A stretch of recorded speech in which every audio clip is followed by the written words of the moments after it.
irrigación, si bien tengo, no vamos a calcular si llegamos a los monstruos o no, pero la irrigación es un poco más simple, más fácil de entender.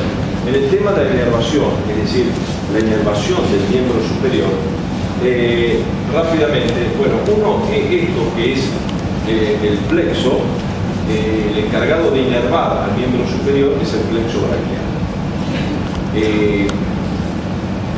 ¿Saben lo que es un plexo? ¿Qué es un plexo? Una red. El plexo es, y anótenlo, el plexo es la anastomosis. La anastomosis. Anastomosis significa unión. Es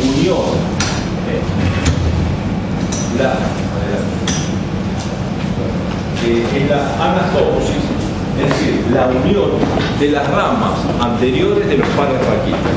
Eso es el plexo.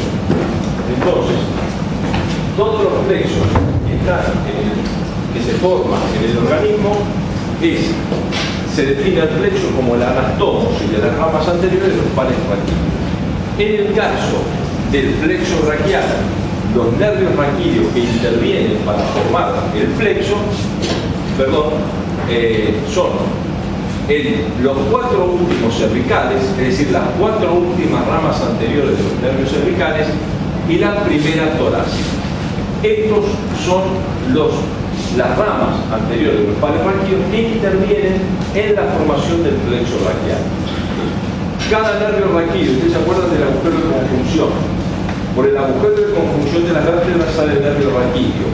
Una rama va hacia adelante, que es la rama anterior, y una rama va hacia atrás, que es la rama posterior. La rama posterior se encarga de inervar todos los miembros del dorso, mientras que las ramas anteriores son las que se encargan de formar los plexos.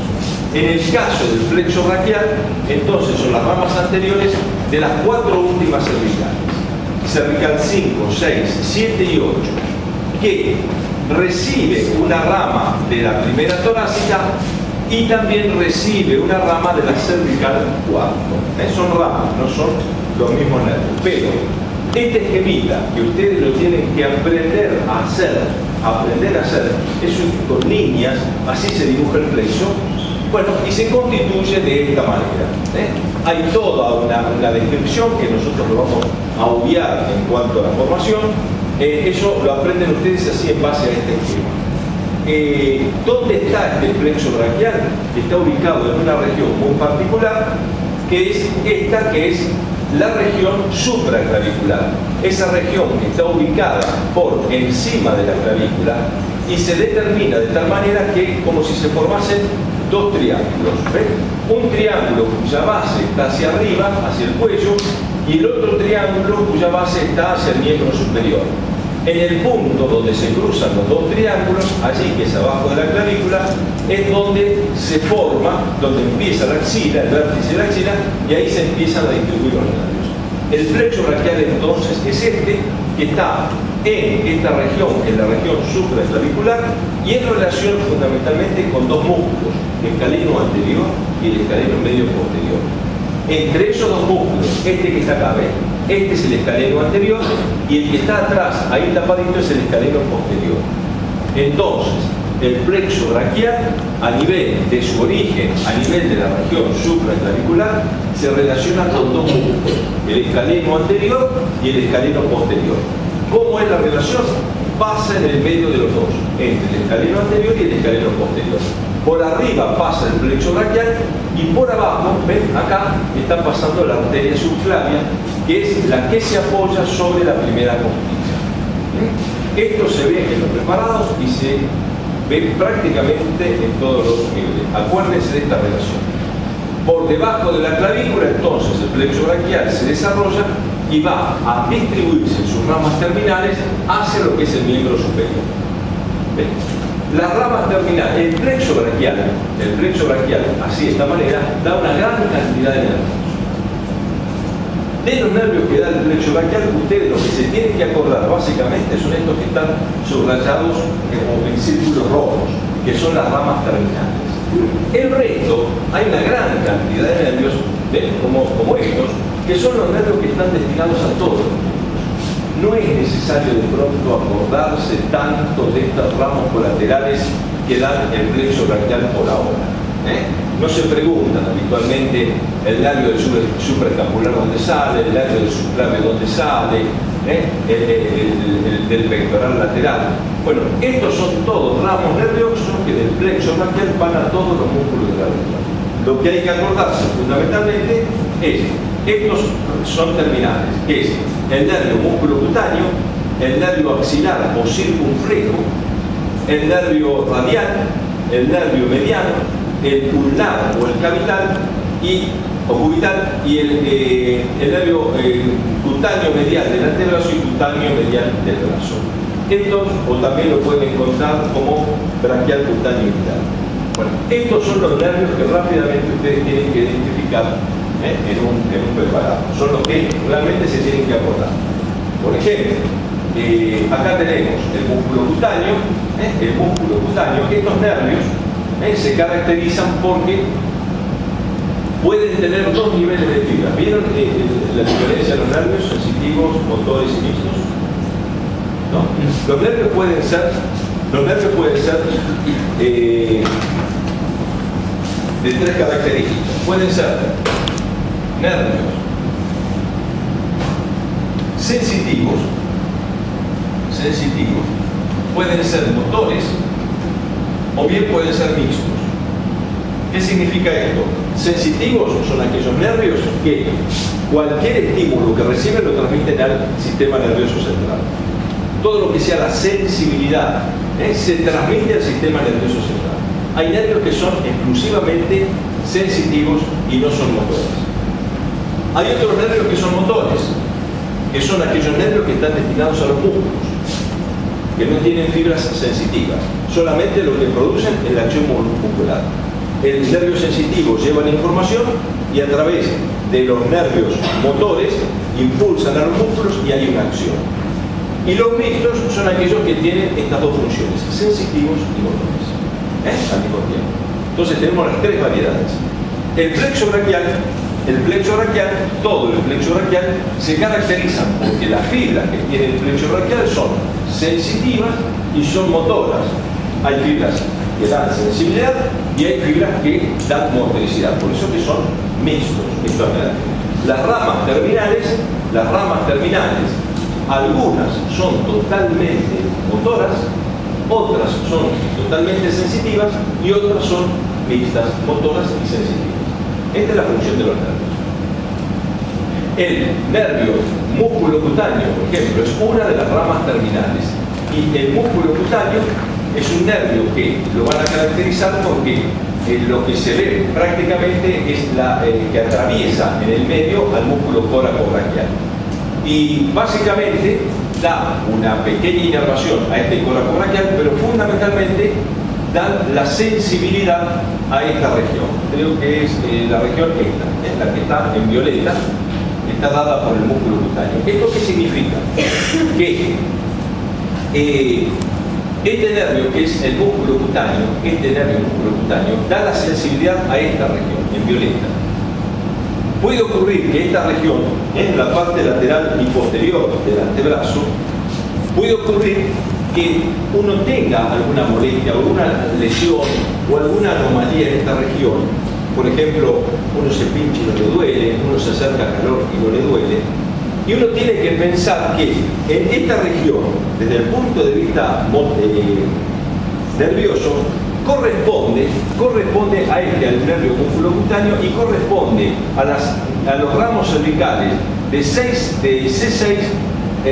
C5 a C8, es decir, a estos ramos que salen de la médula, es decir, una representación de cualquier parte del miembro superior.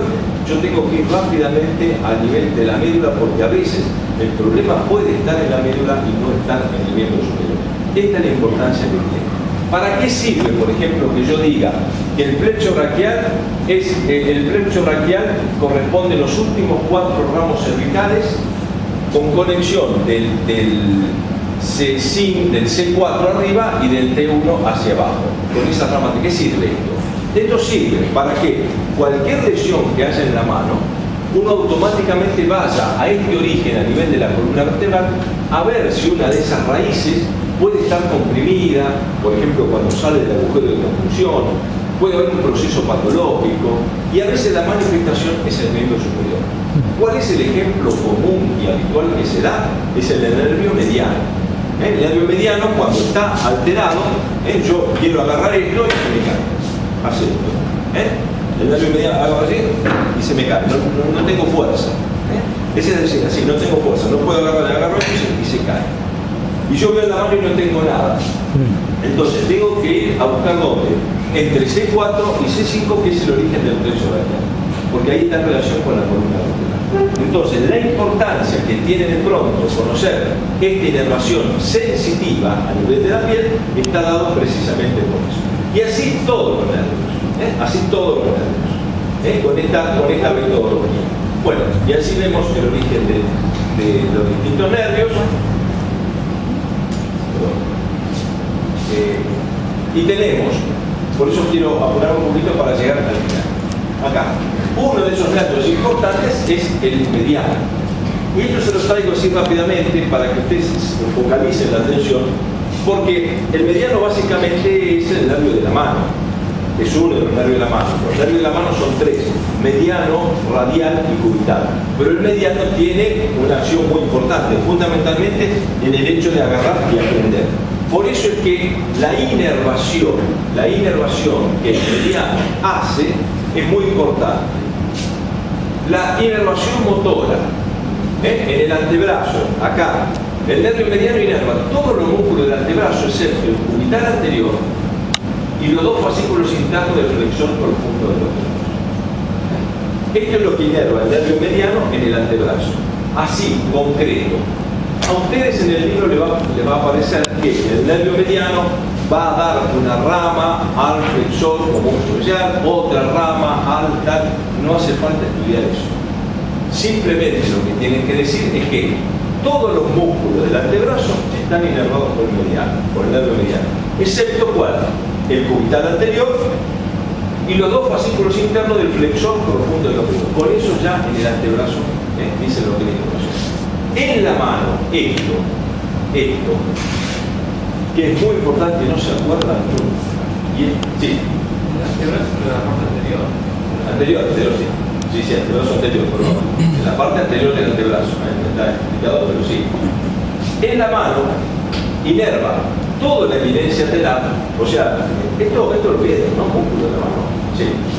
Evidencia telar, que es la evidencia que está destinada al pulgar, cuyos músculos son el abductor corto del pulgar, el oponente del pulgar, el flexor corto del pulgar y el aductor corto del pulgar. Estos cuatro músculos que corresponden a la eminencia telar están inervados, ¿ven? Mediano y el flexor corto del pulgar, que tiene dos fascículos, un fascículo interno y un externo, están inervados, uno por el mediano y otro por el nervio cubital. Y el último, que es el más profundo, el aductor corto del pulgar, por el cubital. Bueno, y llegamos, esto por favor copienlo, porque esto cuando le preguntamos es muy complejo estudiarlo y es muy simple decirlo así. Entonces esto es lo que nosotros preguntamos habitualmente. Y los músculos lumbricales, el primero y segundo está dado por el nervio mediano y el tercero y el cuarto por el nervio cubital. Ahí. Y la inervación sensitiva es la distribución en estas dos manos, es lo que corresponde al nervio mediano, está en violeta, en verde, el cubital está en violeta y en amarillo está el nervio radial. No se confundan, porque siempre se confunde cuando viene la pregunta, ¿qué es lo que inerva el mediano? Ustedes dicen, automáticamente se dice, bueno, inerva esta parte de la mano. No. Ustedes tienen que diferenciar inervación motora e inervación sensitiva. La inervación motora es la que está destinada a hacer la acción muscular. La inervación sensitiva es la que está destinada a transmitir la información. Esto que está acá es la inervación sensitiva. ¿Qué significa esto? Que si yo me pincho a nivel del pulgar, ahí, o en esta región, esto es verde. Entonces, esto corresponde al mediano.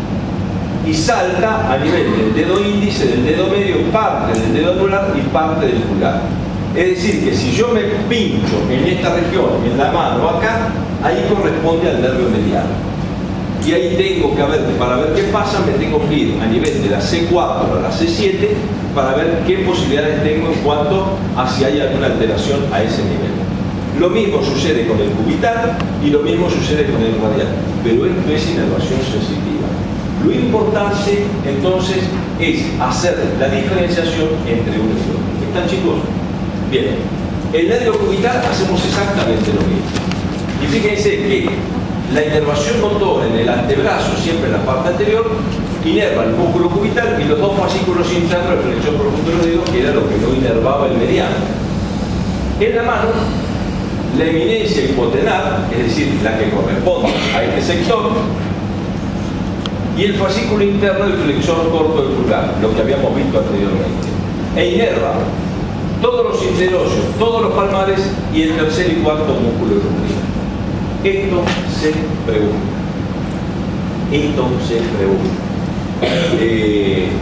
Lo mismo que la inervación sensitiva, pero en la mano esto lo preguntamos.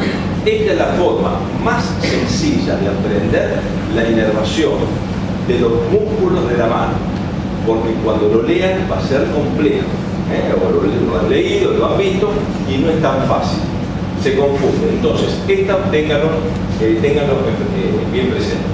Y el radial, que es mucho más simple en cuanto a su confección, en cuanto a su recorrido, y es el que está destinado a todo lo que es el dorso. Bueno, salimos de acá rápidamente y yo quería decirles esto.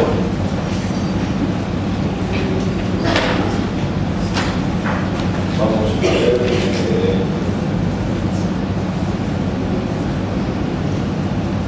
El tema de hoy es los músculos masticadores, músculos faciales.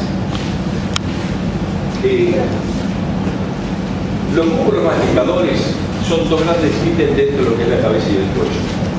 Los músculos masticadores, que son aquellos que están destinados a hacer el proceso de masticación. Y esto está en relación con la articulación fundamentalmente temporo-mandibular. El objetivo de los músculos masticadores es la apertura y el cierre de la mandíbula sobre el resto del macizo facial. Y el centro es esto que es la articulación temporomandibular que nosotros llamamos. Los músculos masticadores hay superficiales y profundos. Los que están en la parte superficial son dos básicamente. Este que es el temporal y aquí vamos a ver el macetero. Son los dos que vamos a ver y se ven habitualmente en los preparados. Este es el músculo temporal que ubica la fosa temporal, se inserta y desde allí van a la apófisis coronoide de la mandíbula, a esta apófisis. Bueno, fundamentalmente la acción que hace, si ustedes ven la dirección que tiene la fibra del temporal, lo que hace cuando se contrae hacia arriba, eleva el maxilar inferior, produce la elevación del maxilar inferior. La elevación del maxilar inferior. Músculo temporal que está en todo lo que es la fosa temporal y recubierto por todo lo que son los tegumentos hacia afuera. Es el más superficial de todos. En la parte inferior, en esa parte donde se hace tendinosa, hacia adentro se relaciona con una región importante que ya hemos visto que es la región cigomática y que la van a seguir viendo posteriormente. Bien, eleva entonces y retrae la mandíbula. El segundo, el músculo macetero. El músculo macetero es este que está acá. Aquí tenemos entonces el temporal y el que le sigue hacia abajo el macetero. El macetero es un músculo que toma inserciones, ven por arriba a nivel del arco cigomático y hacia abajo se inserta fundamentalmente en lo que es el ángulo del maxilar inferior. El ángulo del maxilar inferior, la unión entre la rama ascendente y lo que es la porción horizontal. Este es el músculo macetero. Cara lateral externa de la rama ascendente del maxilar inferior y parte inferior externa de la apófisis coronoides. Ahí. Entonces, esto lo que hace también, ¿ven? Elevar y retraer hacia atrás el maxilar inferior. Todo lo que hacen es elevar el maxilar inferior y lo retraen hacia atrás. Este músculo por la ubicación que tiene, es importantísimo, sobre todo por las relaciones. La relación del macetero por su cara interna, es decir, lo que está hacia adentro, no es tanto porque está pegado prácticamente al hueso. ¿Ven? Si yo esto lo tomo así, de esta manera, el macetero va desde el ángulo del maxilar inferior hasta el arco cigomático, en esta región. Entonces, la relación que tiene por la cara interna es esto que es la rama ascendente del maxilar inferior. Así, hueso. Y hacia arriba con el sector. Solamente en esta pequeña porción, acá, se relaciona con los elementos que están hacia adentro. Pero la relación que tiene el macetero hacia adentro es con el hueso. Hacia afuera, el macetero, acá, a este nivel, se relaciona con unos elementos muy importantes que están por fuera del macetero. ¿Y qué es? Ese elemento es la glándula parótida. La glándula salival, que es la glándula parótida, que está ubicada justamente por encima del macetero. Y la glándula parótida se relaciona con uno de los nervios más importantes que tiene la cara, que es el nervio facial, que es el nervio responsable de la mímica, como ya vamos a ver. Entonces, ese nervio, que es el facial, que atraviesa la parótida, va a inervar a todos los músculos faciales, como vamos a ver después. Bueno, así se relaciona entonces a través de la glándula con el músculo macetero. Seguimos. Aquí lo vemos, por ejemplo, el temporal reclinado, y aquí vemos el maxilar inferior. Y el maxilar inferior, en este caso, lo tengo así, de esta manera. Bueno, eso es un maxilar un poco más grande. Ahí. Yo, como esté preparado, le saco este pedazo acá, del maxilar inferior, parte de la rama ascendente, ¿ven? Este sector acá. Y sacando este sector acá, veo los otros dos músculos que corresponden a los músculos masticadores. Este que está acá, que es el pterigoideo externo, el pterigoideo lateral, y este que es el pterigoideo interno o pterigoideo medial. Son los otros dos músculos que corresponden a los músculos masticadores. Pterigoideo externo, pterigoideo interno. Aquí lo vemos, ¿ven? El pterigoideo externo, este que está acá, fíjense, acá se ha sacado el malar, acá se ha resecado parte del maxilar inferior, y entonces tenemos esta región ubicada en ese lugar, en donde vemos estos dos elementos para ver fundamentalmente todo. Este que es el pterigoideo externo y este que es el pterigoideo interno. El pterigoideo externo, fíjense, vamos a ponerlo así, ¿ven? Acá. Bueno, más o menos para que lo puedan ver. Se ha sacado el malar, hemos sacado acá el malar. Entonces, tenemos esta visión lateral a este nivel. Fíjense, acá hay un elemento óseo que ustedes han visto, que es la apófisis pterigoides. Yo lo pongo acá, acá está la apófisis pterigoides, que tenía dos alas, el ala interna y el ala externa. Aquí está el ala externa de la apófisis pterigoides. Entonces, este músculo, que es el pterigoideo externo, se inserta aquí en el ala externa de la apófisis pterigoides, y desde allí va hacia la articulación, fundamentalmente va al cuello del cóndilo. Es un músculo totalmente transversal, que hacia arriba tiene la base del cráneo y hacia abajo se relaciona fundamentalmente con el pterigoideo interno. Este es el pterigoideo externo. Entonces, desde la cara externa de la apófisis pterigoides hasta lo que es el cuello del cóndilo del maxilar inferior. Fíjense en qué región está. Está ubicado en este espacio, que si yo le pongo el maxilar inferior, de esta manera, ¿ven? Le pongo el maxilar inferior, hay un espacio entre el maxilar inferior y ese músculo. Ese es el espacio maxilofaríngeo. Maxilofaríngeo, entre el maxilar y un órgano que van a ver posteriormente, que es la faringe. Allí se ubican estos elementos.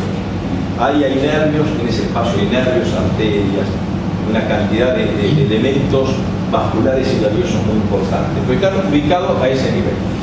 Si yo lo miro desde atrás, lo miro así, de esta manera, Fíjense, ustedes están viendo el orificio posterior de las fosas nasales, que son las guanas, el paladar, y aquí estaría la arcada dentaria del maxilar superior y faltaría la del maxilar inferior.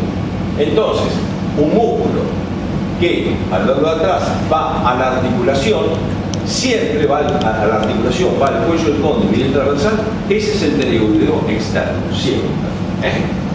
Mientras que el otro masticador, fíjense ustedes que ven acá, ese es el pterigoideo interno. Y entonces el pterigoideo interno se relaciona o se inserta en esto que es la fosa pterigoidea, pero en el fondo. ¿Ven? Aquí, en el fondo. Entonces, toma inserción a nivel del fondo de la fosa pterigoidea, en la fosa pterigoidea misma, y desde allí se dirige hacia el ángulo, vamos a ponerlo hacia acá, se dirige hacia, ¿ven? De esta manera, hacia el ángulo del maxilar inferior, acá. Esta es la dirección que tenemos. Hacia el ángulo del maxilar inferior. Entonces tenemos la faringe viene, se inserta en el borde más interno de la apófisis pterigoides, a este nivel. La faringe se inserta acá, a este nivel, y de acá hace una especie de tubo abierto hacia adelante. ¿Ven? Hace como si fuera un tubo abierto hacia adelante, de esta manera. Entonces, entre esto que es la faringe y el maxilar inferior, ese es el espacio maxilofaríngeo. Y allí, como elemento muscular, en ese espacio está el pterigoideo externo y este que es el pterigoideo interno a este nivel. La acción de estos músculos también actúan en la propulsión y en la elevación del maxilar inferior. Hemos visto los 4 masticadores que son esos: temporal, macetero, pterigoideo interno y pterigoideo externo, que en general todo lo que hacen es llevar el maxilar hacia atrás y elevarlo. El único que produce el descenso del maxilar inferior es este otro que está acá, que es el vientre, el músculo digástrico, fundamentalmente el vientre anterior, que esto lo vamos a ubicar directamente por debajo del piso de la boca y es el que produce el descenso del maxilar inferior. El digástrico es un músculo digástrico, se llama porque está separado, ¿ven? Están separados dos elementos musculares por este elemento tendinoso, por un elemento tendinoso. Entonces tiene dos vientres, un vientre posterior y un vientre anterior. El vientre posterior va a la ranura del digástrico por detrás de la apófisis mastoides y desde allí se inserta en el hueso ioides hacia abajo, y la segunda porción, el vientre anterior, va a lo que es la cara interna del maxilar inferior. Entonces, si este músculo se contrae, lo que hace es descender el maxilar inferior. Y por todos los otros músculos masticadores, lo que hace es elevar el maxilar. Entonces, estos son los distintos músculos masticadores que existen, en forma muy resumida y muy simple. Todos estos músculos, y esto no te lo olvides, no se lo olvides, por favor, todos están inervados por el quinto par craneal. El quinto par craneal es el trigémino. El trigémino tiene 3 ramas, da 3 nervios, no se divide en 3 nervios. Uno de esos nervios es el maxilar inferior. Entonces, el maxilar inferior es una rama del trigémino que inerva exclusivamente los músculos masticadores. Entonces, todos estos músculos masticadores están inervados por el nervio del maxilar inferior, que es una rama del trigémino. Y es el responsable de producir la masticación, la elevación y el descenso del maxilar inferior.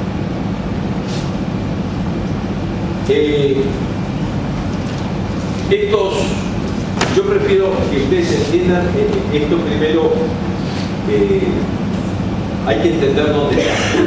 Si yo le tengo que poner todos los elementos que van acá, realmente van a ser muchísimos. Las relaciones que tienen estos elementos es con una serie de elementos anatómicos que se van a componer.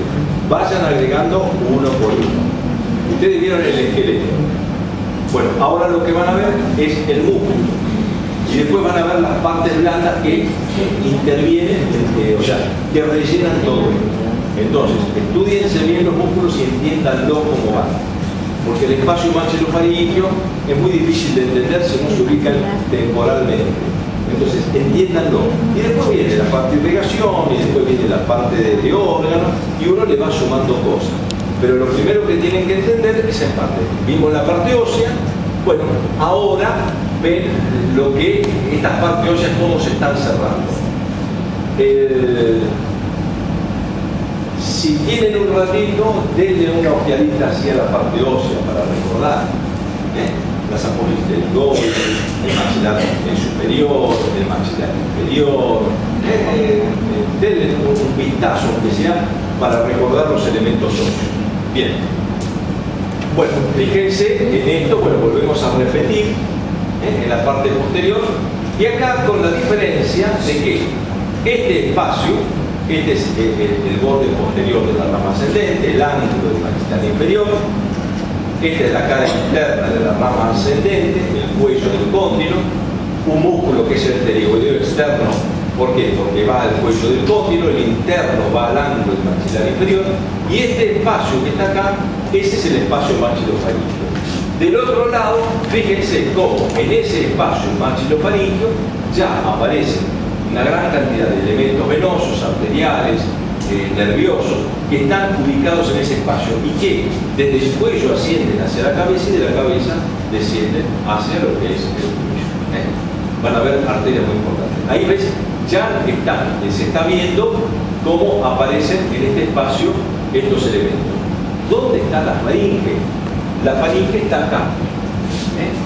Empieza uno de los lugares de inserción, es este que es el borde posterior del ala interna.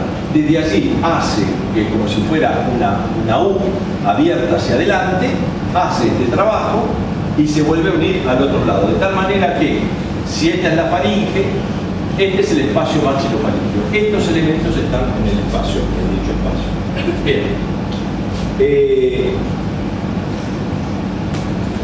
El otro ítem que tenemos que tocar, esto es básicamente lo que tendrían que saber del músculo masticador. Las inserciones, vuelvo a repetir, groseras. Cuando yo les dije el músculo temporal, grosero, desde la fosa temporal. Porque cuando lo leen, van a ver que empieza de las ramas temporales, la línea semicircular superior. Acuérdense de la fosa temporal y acuérdense de la fosa inferior, nada más. No hace falta que en este momento estudien con muchos detalles dónde van, lo mismo que los otros masticadores. Lo que preguntamos nosotros es, ¿dónde se inserta el pterigoideo interno? Y la respuesta es, desde la fosa pterigoidea al ángulo del maxilar inferior por la careta. ¿Dónde se inserta el macetero? Desde el ángulo del maxilar inferior hasta lo que es la apófisis lobal. Así nosotros preguntamos las inserciones. En el caso de los músculos de la mímica,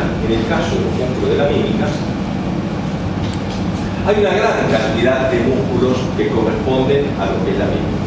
El punto tal que son estos músculos los responsables de la expresión. Y estos músculos responsables de esto, de la expresión, están inervados por un solo par craneal, que es el séptimo par craneal. El facial es el que inerva a estos músculos, el facial. El facial es responsable entonces de qué? De las manifestadas, lo que es la alegría, la tristeza, la melancolía, la exaltación, todo lo que se expresa en la cara es responsable del facial. Cuando uno entra a un consultorio, el paciente entra a un consultorio, lo que uno primero hace, antes de darle la mano o antes de saludarlo, uno abre la puerta, el paciente entra y uno que hace, lo primero que hace es mirarlo. Uno lo primero que hace es lo mira. ¿Y dónde lo mira? ¿De qué le mira? ¿Los pies, la rodilla? No, le mira la cara. Después, el segundo momento es el acto del saludo. Habitualmente el paciente se lo saluda, se le da la mano, se le da un beso, se le da la mano. El segundo elemento es el tacto. Entonces yo lo primero lo observo y después le doy la mano. Con la mano, el tacto, a mí me está ya dando una información tremenda. En ese acto, entre lo que es la observación y lo que es el tacto, yo tengo una cantidad de información tremenda. ¿Por qué? En el primer caso, cuando entra y lo observo, yo que me miro la cara que tiene. ¿Y cómo puede venir? Tranquilo, enojado, triste, melancólico, exaltado, puede tener rojo, blanco, amarillo de color, puede venir de cualquier expresión. Eso ya me está dando una idea. Puede ser que un paciente venga y yo lo veo, uy, amarillo terroso. Ya eso me está dando una pauta, el solo hecho de verlo sin preguntarle nada. O viene y está pálido como un guardapolvo, blanco, ya me está dando otra pauta. O viene y viene con una cara roja totalmente, roja, enrojecido. O viene y lo veo que está transpirando, transpirando de forma sudorosa, una sudoración importante. O viene y entra excitado, o viene aplacado. Bueno, puedo ya con eso, me está dando una gran pauta de cómo puede venir. Y es a través de los músculos faciales. O bien también puede venir con la mitad de una cara normal y la mitad de la otra cara caída. ¿No? Toda la cara caída. Simplemente viene y yo lo veo así. Una asimetría en los músculos faciales. ¿Y eso producto de qué? Es producto del séptimo par craneal. Ustedes ven eso y automáticamente ven esto y dicen, ¿qué es el séptimo par? Y acá el responsable es el facial. ¿Qué tiene el facial? Ustedes hacen todo eso en menos de un minuto. Ustedes ven al paciente y dicen, uy, este tiene una asimetría facial, un desorden a nivel de los músculos faciales. Piensan en el nervio facial.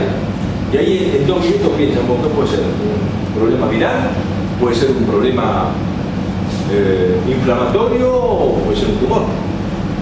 Tranquilamente puede ser estas cosas. Y simplemente yo les estoy observando. De acuerdo al interrogatorio de lo que me dice el paciente, bueno, yo ahí voy profundizando más. Pero el primer dato, lo primero que tengo es esto. Entonces, no es necesario de pronto saber con exactitud cuáles son todos los músculos faciales. Cuando uno toca ese tema, uno tiene que tomar algunas consideraciones generales. Como por ejemplo, todos los músculos faciales, todos, tienen una inervación ósea y la otra una inserción ósea y la otra inserción en la piel. Si no, no pueden hacer la mímica. Porque un músculo tiene que estar fijo en el hueso y lo otro tiene que estar fijo en la piel. Y así se produce la mímica, la expresión. Entonces, esa es la primera característica. Una inserción fija y una inserción móvil. La segunda es que, como ven acá, fíjense que en general los músculos están alrededor de tres grandes orificios, de las fosas nasales, de la boca y de los ojos. Es decir que en esas tres grandes aberturas generalmente se dispone un músculo que tiene forma circular, a manera de esfínter, el orbicular de los párpados, el orbicular de los labios y los dentiformes y los músculos de la nariz. Se distribuyen alrededor de los orificios, con el objetivo de cerrar, a manera de esfínter, cierra la boca, el orificio nasal, el orificio orbicular. Y los otros se disponen en forma tendinosa, como tendones, hacia esos músculos que corresponden a los orificios. Esa es la segunda característica. Y la tercera característica es que, ya se lo dije y se lo vuelvo a repetir, todos están inervados por el facial. Séptimo par craneal que entra a inervar los músculos de la mímica atravesando una glándula que está acá, que es la parótida. El facial viene desde el sistema nervioso central, lleva la información, aparece el tronco, viene por todo el sistema del endocráneo y por el agujero estilomastoideo, en la base del cráneo, sale, atraviesa la parótida y de allí, en forma de la parótida está acá y a la manera, así como si fuese una mano, emite todas las ramas para todos los músculos de la mímica. El séptimo par craneal. Aquí lo vemos, por ejemplo, en otro esquema, y es como, de una forma mucho más esquemática, cómo se distribuyen alrededor de estos grandes orificios estos músculos. Fuera de estas características, ¿cuáles son los músculos que uno tendría que saber en esto de los músculos de la mímica? Este es uno de los músculos que hay que estudiar de forma particular, el orbicular de los párpados, y este es el otro, que es el orbicular de los labios. Son los dos músculos que hay que estudiar en cuanto a inserciones diferentes o distintas. Obedece a las mismas características generales, pero estos son los dos músculos que de pronto nosotros tenemos que saber. El orbicular de los párpados, fundamentalmente por la relación que tiene en cuanto a la apertura y al cierre de los ojos, sobre todo con el párpado superior e inferior, y sobre todo en la parte interna y en relación con la glándula lacrimal. Y el de la boca, indudablemente, por la función que tiene en cuanto a la apertura y cierre. Es decir que no es que estos no los tengan que conocer, pero no hay que saberlos en forma tan profunda. Sí, yo les digo que apréndanlo, cuáles son los músculos de la misma. Por ejemplo, el elevador propio del lado superior, el uniforme, el risorio de Santorini, el cutáneo del cuello, el elevador común de la nariz del labio superior, nombrarlos aunque sea. Pero lo que le vamos a preguntar es dónde se inserta el auricular de los párpados o cómo se inserta el auricular de los labios. Estos sí son los dos músculos que habitualmente preguntamos. Preguntamos además quiénes inerva un músculo, y de los músculos masticadores sí insistimos bastante en la inserción de los músculos masticadores, pero en la manera en cómo se los dije. No busquen cosas extrañas ni cosas raras. No se vayan por la rama. Es preferible que ustedes se ubiquen, porque esto es muy difícil de entenderlo, en el espacio mágico fallido. Ubíquense primero preparado cómo están, cómo se disponen los músculos masticadores. Porque después van a empezar a venir los elementos que van a rellenar todo esto, y eso va a ser difícil de entender. Si ustedes en esta semana pueden entender cómo se distribuyen los masticadores, cómo va la faringe, entendiéndola, lo van a ver más adelante, ya ustedes se ganaron un montón de tiempo. Así que bueno, muy someramente vamos a ver esto. Lo de la inervación, le vuelvo a repetir, cuando estudien la inervación, de acuerdo como yo se lo dije, empiecen de abajo para arriba. Empiecen de la mano, porque cuando llegan a la mano en inervación están cansados y no le dan prácticamente mucha bolilla. Y nosotros empezamos al revés. Preguntamos más y vamos para arriba. Entonces, tampoco hay que simplemente esto. Lo que le preguntamos es qué inerva el mediano en la mano, qué inerva el cubital en la mano y qué inerva el radial. La mano tiene los tres nervios, mediano, radial y cubital. La pregunta es qué inerva el mediano, qué inerva el radial y qué inerva el cubital. Si ustedes dicen el mediano, lo que yo les dije, perfecto. Cuando uno pregunta acerca de esto, preguntar el lumbrical, preguntar el interosio parece que fuera chino básico. Y a veces nosotros lo que primero preguntamos. ¿Por qué? Porque está en relación fundamentalmente con la mano. ¿El músculo de la mano lo vieron? Sí. ¿Vieron músculo de la mano? Sí. Sí, ¿no? Sí. ¿Vieron músculo de la mano? Porque eso es un... Sí, dale. El parcial. ¿Cómo? El parcial. ¿Saben cómo hacerlo? No te escuché. El parcial. Más o menos, eso es por la...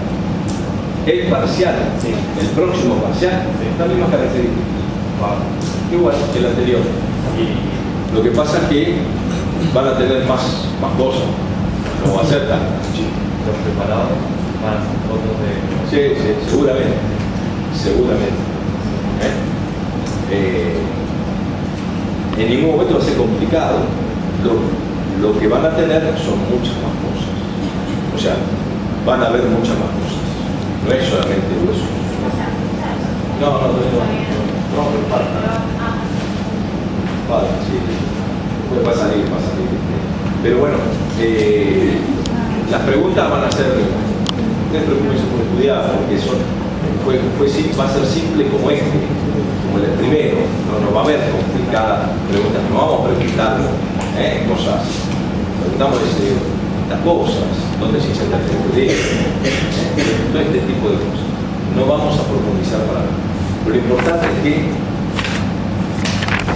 ustedes pasaron ya un escollo muy importante, entonces ahora viene una etapa complicada en el sentido de que se le van a meter un montón de cosas, para empezar a ver un montón de cosas. Tienen que hacer un esfuerzo grande ahora. Son 2 meses o 3, 2 meses y medio, 3 meses.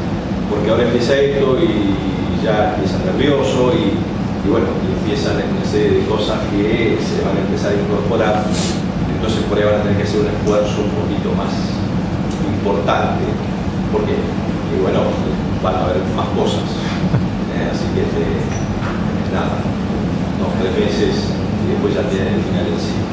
¿Están, chicos? Bueno, descansen un ratito. Bueno, eso es así, porque es da un aliento más o menos.